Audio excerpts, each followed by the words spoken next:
Una vera e propria bomba è appena esplosa a Milano e, per tutti noi amanti del Milan, è tempo di un altro elettrizzante aggiornamento sul nostro amato club.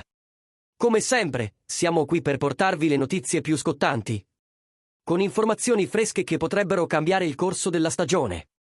Prima di tuffarci a capofitto in questo argomento scottante, assicuratevi di mettere mi piace al nostro canale, di abbonarvi e di attivare la campanella per non perdervi nemmeno un dettaglio di ciò che accadrà.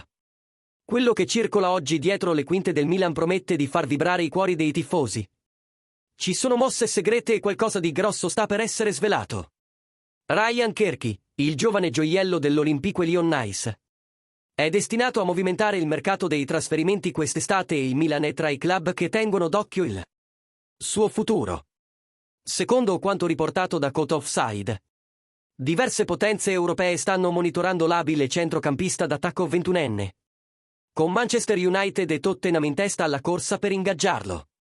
Anche Bayern Monaco, Juventus, Bayer Leverkusen, Arsenal, Newcastle e Aston Villa stanno tenendo d'occhio il giocatore, che ha brillato in questa stagione con ben 12 gol e 19 assist sotto la guida dell'ex allenatore del Milan, Paulo Fonseca. Il Lione ha fissato il prezzo per Cherki tra i 30 e i 35 milioni di euro. Una cifra considerata un affare da molti club per la qualità tecnica e la potenza del giocatore. Cherki, dal canto suo, ha già fatto capire di essere alla ricerca di una nuova sfida e di preferire la Premier League, dove crede di poter raggiungere l'apice della sua carriera. Tuttavia, con il Milan che vuole rafforzare il proprio centrocampo e che è già stato accostato a Riccardo Orsolini, non si esclude la possibilità di un trasferimento del francese.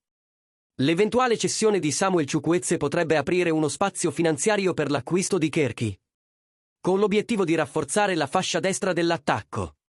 Il Milan sa di dover agire in fretta se vuole essere in corsa per questo talento, che promette di essere uno dei protagonisti della prossima finestra di trasferimenti.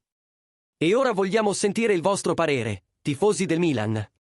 Pensate che Ryan Cherki sarebbe il rinforzo ideale per dare più creatività al nostro attacco? Puntereste su questo giovane prospetto o preferireste un altro nome per il settore offensivo? Fateci sapere cosa ne pensate qui sotto. E se vi è piaciuto questo aggiornamento, lasciate un super ringraziamento per supportare il canale e continuare a rafforzare la nostra comunità rossonera.